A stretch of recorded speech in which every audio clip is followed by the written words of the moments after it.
दोस्तों, आप लोगों का स्वागत है हमारे यूट्यूब चैनल नॉलेज एरिया में। आज का हमारा टॉपिक है मच और मैनी का प्रयोग।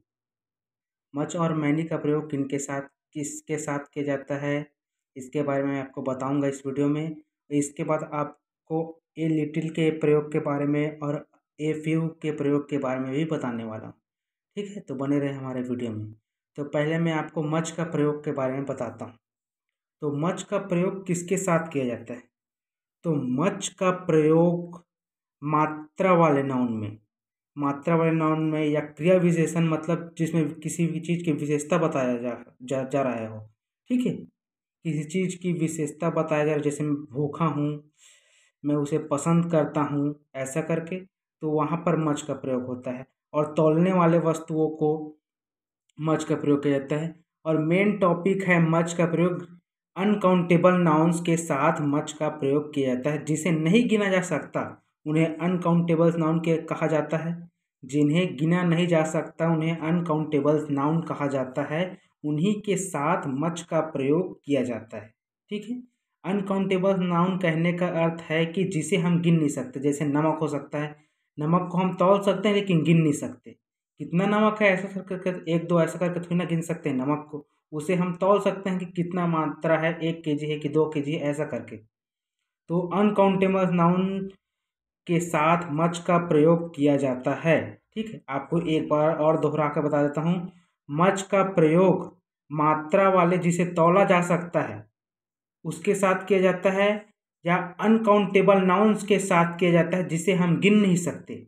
जैसे नमक हो सकता है, अनाज की बोरी हो सकता है, शक्कर हो सकता है, और बहुत सारी अनकाउंटेबल चीज़ें होती हैं जिसे जिसे हम गिन नहीं सकते। जैसे ऑयल हो सकता है, तेल हो सकता है, जिसे हम तौल सकते हैं लेकिन गिन नहीं सकते।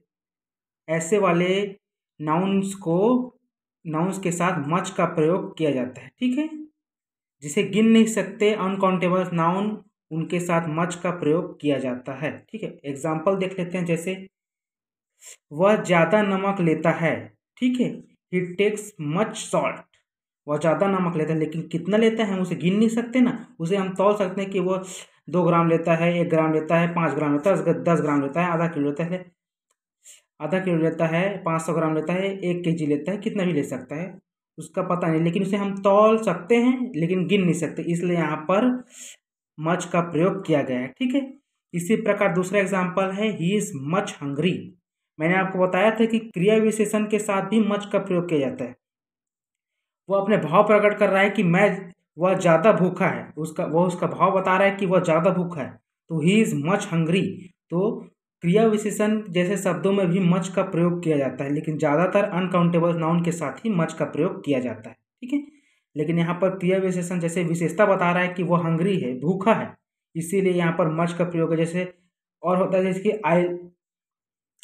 I like this sweet is very much. मुझे यह मिठाई बहुत ज़्यादा पसंद है। तो मैं अपनी भावना बता रहा हूँ, उसकी विशेषता बता रहा हूँ कि वो मिठाई मुझे बहुत पसंद है, अपनी विशेषता बता रहा हूँ। तो यहाँ पर भी मच का प्रयोग किया है मैंने। ठीक है, कि वह मिठाई मुझे बहुत पसंद है, I like this sweet so much, कही ऐसा करके। ठीक है, यहाँ पर भी मच का प्रयोग उसके विशेषता को बताया गया है कि वह बहुत भूखा है। ठीक है, आपको एक सारांश में बताता हूँ। मच का प्रयोग अनकाउंटेबल नाउन के साथ ही किया जाता है जिसे हम गिन नहीं सकते। ठीक है, इस दूसरा देखते हैं मैनी के प्रयोग के बारे में। तो मैनी का प्रयोग संख्यात्मक या जिसे गिना जा सकता है, काउंटेबल नाउन्स, मैनी का प्रयोग उनके साथ किया जाता है जिसे हम गिन सकते हैं। जो काउंटेबल्स नाउन होते हैं उनके साथ मैनी का प्रयोग होता है। दोबारा आपको बता देता हूँ, अच्छे से सुन लीजिए।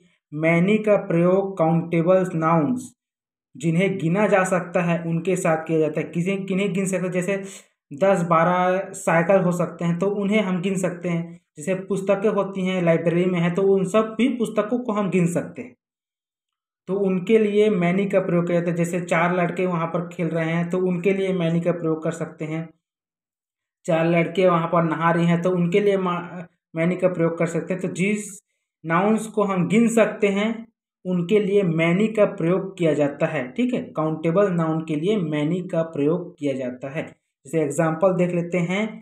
उसके पास बहुत किताबें हैं, ही हैज़ मैनी बुक्स, उसके पास कितने भी किताबें हो, 100 हो, 50 हो, 10 हो, 20 हो, लेकिन हम उसे गिन तो सकते हैं कि उसके पास 10 किताबें हैं, 50 किताबें, 100 किताबें, ऐसा करके। तो जो नाउन काउंटेबल नाउन होते हैं जिसे हम गिन सकते हैं, उसके साथ मैनी का प्रयोग किया जाता है। ठीक है, जैसे एग्जाम्पल देते हैं, उसके पास बहुत किताबें हैं, ही हैज़ मैनी बुक्स, क्योंकि पुस्तकों को हम गिन सकते हैं, इसीलिए यहाँ पर मैनी का प्रयोग किया गया है। ठीक है, इसी प्रकार देखते हैं आगे। आपको बोला था कि ए लिटिल और ए फ्यू का प्रयोग के बारे में भी मैं आपको बताने वाला हूँ। ये भी मच और मैनी के तरह ही है, ज़्यादा इन सब में भी कुछ नहीं है। ए लिटिल का प्रयोग के बारे में देख लेते हैं। ए लिटिल का प्रयोग मच के जैसे ही किया जाता है। ए लिटिल का प्रयोग भी अनकाउंटेबल नाउन के साथ ही किया जाता है, जिसे हम गिन नहीं सकते, जैसे नमक हो सकता है, शक्कर हो सकता है, अनाज हो सकता है, जिसे हम गिन नहीं सकते, तौल सकते हैं, उनके साथ ही ए लिटिल का प्रयोग किया जाता है। ठीक है, उनके साथ ही ए लिटिल का प्रयोग किया जाता है, जिसे हम गिन नहीं सकते, अनकाउंटेबल नाउन्स के साथ ही ए लिटिल का प्रयोग किया जाता है। सो एग्जाम्पल देख लेते हैं। I have a little corn, मेरे पास कुछ अनाज है। अनाज को हम तौल सकते हैं लेकिन गिन नहीं सकते, इसीलिए यहाँ पर ए लिटिल का प्रयोग किया गया है। ठीक है, इसी प्रकार दूसरा देख लेते हैं, ए फ्यू का प्रयोग। ए फ्यू का प्रयोग मैनी के जैसे किया जाता है, मतलब मैनी का ये कॉपी है, ये मच का कॉपी है, ये मैनी का कॉपी है। ठीक है, तो जैसे मच मैनी का उपयोग किया जाता है, वैसे ही ए फ्यू का उपयोग किया जाता है। ए फ्यू का उपयोग काउंटेबल नाउन के साथ किया जाता है। ए फ्यू का प्रयोग काउंटेबल नाउन के साथ किया जाता है, जिसे हम गिन सकते हैं। जैसे 10 पुस्तकें हैं, 4 लड़के वहाँ पर घूम रही हैं, 5 लड़के वहाँ पर नहा रहे हैं, ऐसा करके, तो जिनसे हम गिन सकते हैं, काउंटेबल नाउन के साथ ही ए फ्यू का प्रयोग किया जाता है। तो जैसे एग्जाम्पल देख लेते हैं, मेरे पास कुछ साइकिल है, या मेरे पास 4 साइकिल है, मात्रा ही बता सकते हैं, लेकिन हम कितने भी उसके पास साइकिल हो, कुछ बोल रहा है लेकिन उसके पास कितने साइकिल हम वो गिन सकते हैं, इसीलिए यहाँ पर ए फ्यू का प्रयोग होता है। तो आई हैव, मेरे पास कुछ साइकिल है, मतलब I have a few bicycle, क्योंकि मेरे पास जितने साइकिल उसे कोई दूसरा गिन सकता है या मैं ही गिन सकता हूँ। तो यहाँ पर I have a few bicycle, तो यहाँ पर ए फ्यू का उपयोग किया गया है, क्योंकि ये काउंटेबल नाउन है। ठीक है, एक बार और आसान से आपको बताते हैं। ए फ्यू का प्रयोग काउंटेबल नाउन के साथ किया जाता है। ए लिटिल का प्रयोग अनकाउंटेबल नाउन के साथ किया जा सकता है, जिसे हम गिन नहीं सकते, तौल सकते हैं। मैनी का प्रयोग काउंटेबल नाउन के साथ किया जाता है, जिससे हम गिन सकते हैं, जैसे पुस्तकों को, साइकिलों को। ठीक है, मच का प्रयोग अनकाउंटेबल नाउन के साथ किया जाता है, और क्रिया विशेषण वाले शब्दों के साथ भी किया जाता है। ठीक है, जिसे हम तौल सकते हैं लेकिन गिन नहीं सकते। ठीक है, आपको एग्जाम में एक और जरूरी बात बता देता हूँ आपको, कि एग्जाम में जब भी पूछेगा आपको, तो मच और मैनी के बीच पूछेगा कि यहाँ पर मच आएगा कि मैनी आएगा, और दूसरा पूछेगा आपको ए लिटिल और ए फ्यू के बीच में, कि ए लिटिल आएगा या ए फ्यू आएगा। या तो आपको ऐसे दे देगा कि मैनी देगा तो ए लिटिल देगा, और या तो मच देगा या फिर ए फ्यू देगा, ऐसा करके देगा एक साथ। मतलब जैसे कि ए फ्यू तो ए मैनी ऐसा करके नहीं देगा, क्योंकि ये दोनों कॉपी है, एक दोनों के डुप्लीकेट हैं। तो आपको एग्जाम में मच और मैनी के बीच पूछेगा, या फिर ए लिटिल या ए फ्यू के बीच पूछेगा। ठीक है, ऐसे ही नॉलेजफुल, आशा करता हूँ आप लोगों को ये much, many, a few, a little का प्रयोग समझ में आ गया होगा।